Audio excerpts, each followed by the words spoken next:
There's a sentence almost every salon owner has said at some point, sometimes out loud, sometimes quietly in their head. If I could just find better people, this would be easier. And we want to start today by saying something important. That thought does not make you a bad leader, it makes you a human one. Because when you're tired, when you're carrying all the pressure, when you're holding the vision for everyone else, it's natural to think the solution is out there.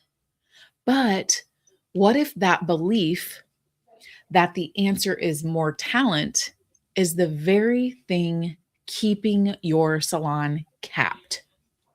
Mhm. If you think about it, the beauty industry has actually trained us to worship talent. We spotlight it, we promote it, we chase it, and we look for people that have like a great eye for style. They have a big personality, that natural ability, and talent does matter. Don't get us wrong on that. But here's the part that no one says early enough, that talent is not what builds great salons. Talent is what reveals leadership or the lack of it. Because talent without leadership doesn't create excellence. It actually creates inconsistency. You have one person carrying the room, one person holding the standard, one person that everyone else depends on. And that's not a scalable business. That's actually a fragile one. Yeah, and here's a pattern that we actually see over and over again. A salon hires someone incredibly talented. At first it feels like such a win because, bookings are filling faster and energy lifts and the revenue has a bump. But over time, they start doing things their way. They resist feedback. They bend the culture instead of joining it. They become harder to coach. And suddenly, the salon owner is confused. How can someone so talented feel so heavy? And that's because talent didn't fail. It was that leadership was never installed. There was no shared language or clear expectations, no taught standards, just hope. And hope is not a leadership strategy. It makes me think of a salon owner that we know who has really been able to do some incredible things with somebody new on her team. She'll bring in somebody brand new. They'll start at $0, zero clients, and she will build them to $13,000 within 9 months. Mm. You guys, that is incredible. But what's so interesting about that is that then all of a sudden, these new beauty pros start thinking they're the ones who created all of this, and so sometimes they take flight. And, what we realize is like when those systems are missing to help people on the team truly understand what is taking place, it creates confusion. Then people just think, hey, it was all Mhm. me. The salon didn't pour anything in to make this possible. And it really does create a lot of confusion. Yeah, such a great story, Lindsay. When you were just sharing that, it made me think of something too. We just recently in North Carolina had a snow day, like 13 inches, a foot of snow. That's huge for us. I know for some of you, you're like 12 inches. That's what we get daily. But so the entire state was basically shut down. And so we were calling guests, getting them rescheduled. And it was interesting. I was talking to one guest. This would have been her second visit to our salon, and I could tell she was kind of nervous already about being her second visit. And I was trying to get her rescheduled, rescheduled from her visit, and she only wanted to see that one person, but that one person's schedule was not aligning with what days aligned for her. And she said, "But you don't understand." And I could tell she was kind of nervous anyway. "You don't understand." I could hear it in her voice. Like, she did all the things. She gave me, a color analysis. Like, she had me a hot towel. We got a blanket. And it was so interesting to me. I was like, wow, That's interesting that a guest thinks that that one person created all that. That's what a Mhm. beautiful company creates.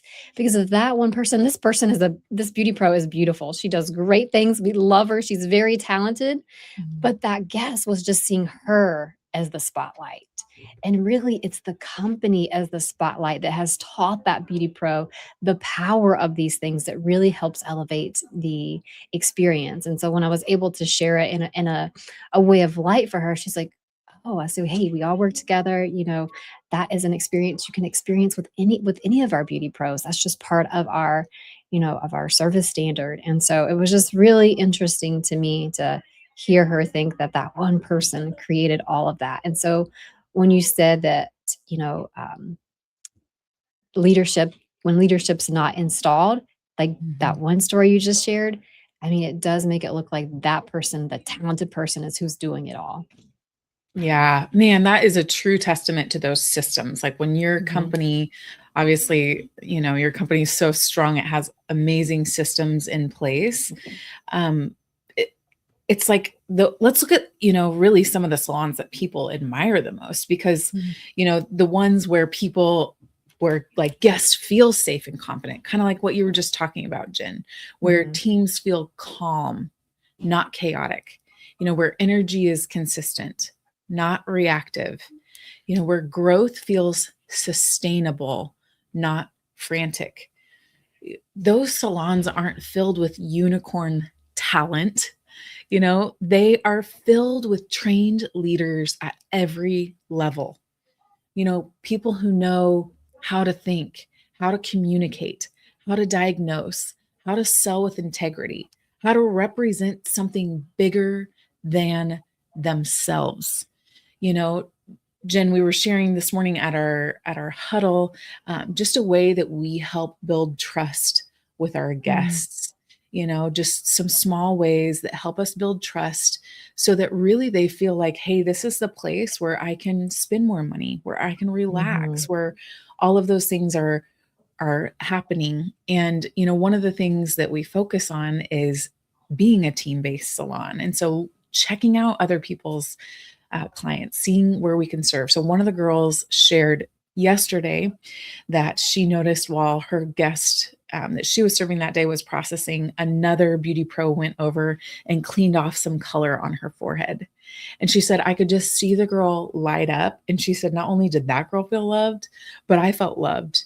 And she was like, she even mentioned something at the shampoo bowl. Like, that was so nice of her to clean off my skin, and you guys, moments like that don't happen by accident. mhm, That happens because someone decided it's my job to build leaders, not just hire talent. Wow, that's a great story. I love that. And when you think about that, like that's where identity shift really begins. At some point, every salon owner crosses a bridge. They start here. It's like, I run a business and I manage people. They cross that bridge. And the next thing you know, it moves to, hey, I create the conditions where people grow. So leadership is not about being the most talented person in the room. Leadership is teaching expectations, modeling behavior, repeating standards, installing that confidence, creating that clarity. And here's the part that gives most owners their power back. When leadership is truly clear, talent multiplies. Did you hear that? Like when leadership is really Mm. clear, talent multiplies. But when leadership is vague, even the most talented people struggle. Oh, that is so true, Jen. And I think that there's also a belief that's quietly operating in many salons, and that belief is if someone is good enough, they'll figure it out. But salons don't grow because people figure it out. They grow because people are taught on purpose. You don't assume people know how to sell without pressure, how to Mhm, lead a consultation, how to hold a guest emotionally, how to represent the brand consistently, and truly how to grow inside the salon and outside of it. You teach that. And teaching is truly leadership. Mm, that is so good. And so here's the shift that changes everything. Great salons don't manage behavior. They actually teach identity. They don't say, stop doing that. They say things like, here's who we are. Did you notice I didn't say, here's who I am? Here's who we are. They don't chase motivation. They create that clarity. They don't rely on talent. They build those systems like Lindsay was just talking about in the huddle that happened for her today. They build those systems that make excellence repeatable because that probably happens in your salon more than it's mentioned. It's just part of the culture. So like it make that excellence repeatable. And suddenly when that happens, the salon owner isn't exhausted anymore. Take a deep breath there, right? And because the salon truly isn't dependent on them. Yeah, I love that, Jen. So if you're thinking to yourself right now, or you've been telling yourself, I just need better people, we want to offer, a gentler, more empowering truth. What if the people you're looking for are already there, waiting for leadership? What if your next level isn't about replacing your team, but about becoming the leader your salon has been waiting for? That realization, it doesn't create pressure. It truly creates possibility. Mhm. Lindsay, when you just said that realization doesn't create pressure, it creates possibility. Like I want to tell you like what we're consuming as salon owners these days. I want to read it word from word because I have it right here. So this was posted by somebody very big in our industry. Kind of rhymes with Palan Pade. And this is not a place of judgment or Mm. it's just awareness because like if this is the thought you have, just imagine what this is going to do to your leadership. So it was shared. It says cosmetology is one of the few professions that the longer you're in it, the less money you tend to make. What? Yeah, take a deep Wow. breath on that one, right? Mm. And so, like, if you're a salon owner that's creating a lot of pressure instead of seeing that possibility, or that's the thought that you take on, imagine how that ripples out into your entire team. And so when you just said that, I was like, oh, I've got to Mm. read this quote because, man, I've never even known that to be true with the people that we work with. I Mm. mean, because, growth, when you're not growing, you're dying. And so, like, if you're truly creating a stable business, but people get to a certain level and they quit growing, like, eventually your business is probably going to die with them. And so I just thought that was an interesting um, statement that Mhm. definitely did not resonate with me at all. I know Yeah. it didn't you either. No, that Jen, that was the perfect thing to share. And, truly it does like show you the power of discernment, because Mhm. like if you start to believe stuff like that is true, you're going to latch onto that and look for more, and the truth is like when you show up as a leader inside of your business, and you become that leader your team has been waiting on, then you help raise everybody around you, Mhm. because when you raise the tide, all ships rise with it. So this month we're going to keep pulling on this thread because leadership isn't about personality or hustle.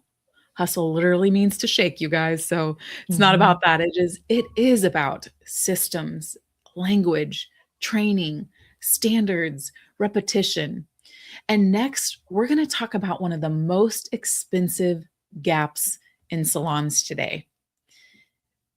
What happens when teams aren't taught how to sell, even when they care deeply. So stay with us because once you stop chasing talent and start building leaders, your salon becomes something entirely different.